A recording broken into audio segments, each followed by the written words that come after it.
The emergency klaxons wailed across Kepler Station's training deck as recruits scattered like startled prey.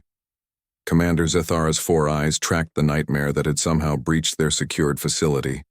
A Vorthak Ripper, 8 feet. Of crystalline scales and razor-sharp claws, its acidic saliva sizzling against the deck plating. "How did this thing get past our barriers?" Lieutenant Crix hissed through his translator, his serpentine form coiled defensively behind an overturned table. The Ripper's head swiveled toward the sound, revealing rows of needle-like teeth that could pierce through military-grade armor. The creature had already claimed 2 training dummies, reducing them to smoking fragments.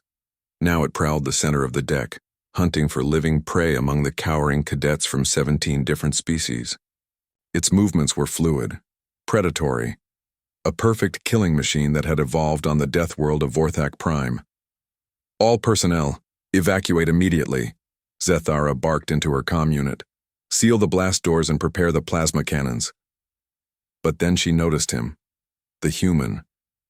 While every other being on the deck pressed themselves against the walls or hid behind equipment, Sergeant Marcus Chen stood near the far corner, perfectly still. His hands hung loose at his sides, his breathing slow and controlled.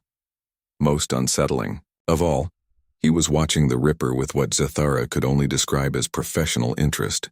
"Chen," she called out, "get to cover."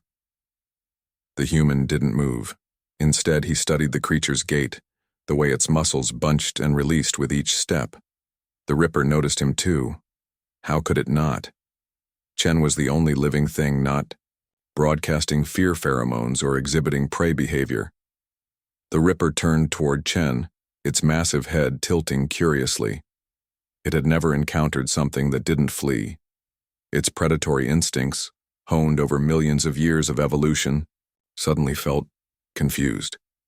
Chen took a single step forward. The entire training deck fell silent except for the creature's heavy breathing and the distant hum of the station's life support systems. Even the klaxons seemed to pause, as if the universe itself was holding its breath. "Is he insane?" whispered Cadet Nexith, her chromatophores flashing nervous yellows across her amphibious skin. Chen took another step. The Ripper's claws extended, scraping against the deck with metallic shrieks.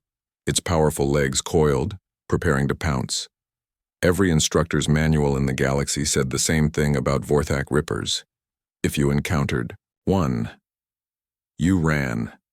If you couldn't run, you died.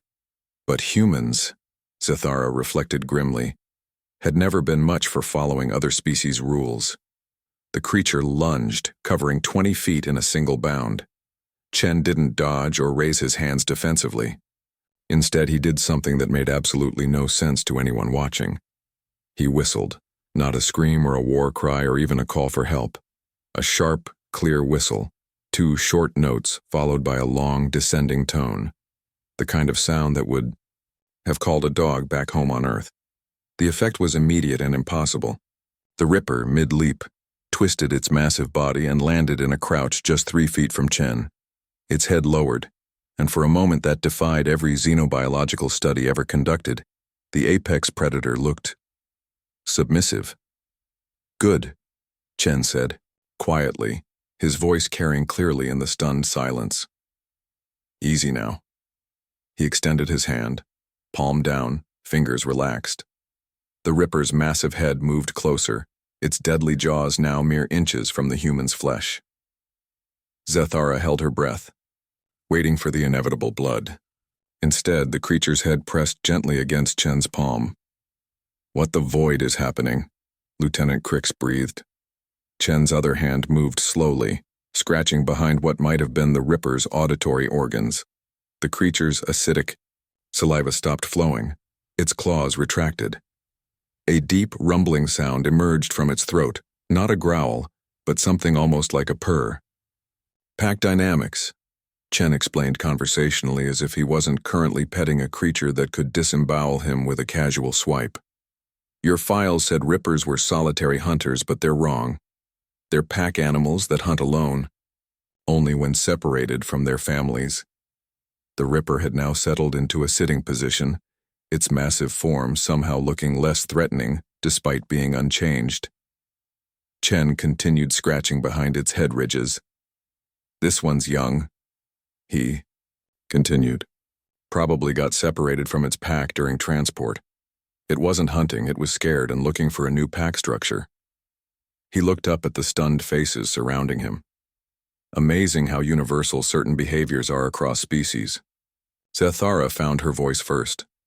How did you know? Chen shrugged, still absently petting the now docile predator.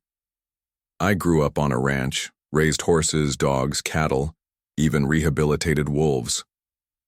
He gestured to the Ripper with his free hand. Different. Biology, same behavioral patterns. Fear. Aggression. The need to belong to something bigger than yourself. These aren't human traits. They're survival traits. The creature nuzzled against Chen's shoulder, and he smiled. Besides, humans have been the apex predators on our world for thousands of years. But we didn't get there by being the strongest or fastest. We got there by understanding other predators better than they understood themselves. Lieutenant Crick slowly emerged from behind his barricade. You're saying you domesticated it? Not domesticated, Chen corrected. Integrated. There's a difference. He stood slowly and the Ripper rose with him, staying close to his side. On Earth, we learned long ago that the most dangerous predators make the best allies. As the blast doors reopened and the security team cautiously entered with tranquilizer weapons, Chen walked toward the exit with his unlikely companion padding beside him like an enormous, deadly pet. Sergeant Chen, Zathara called after him. What do we do with it now? Chen paused at the doorway, the light from the corridor casting long shadows across his face and the creature beside him. Same thing we do with every predator, Commander. We give it a purpose, a pack, and a mission. He scratched the Ripper's head one more time. I think the security division just found its newest member. The training deck remained silent long. After they'd gone, each species present grappling with the same unsettling realization. Perhaps the most frightening thing about humans wasn't their technology or their weapons. Perhaps it was their absolute certainty that even the universe's deadliest creatures could be family.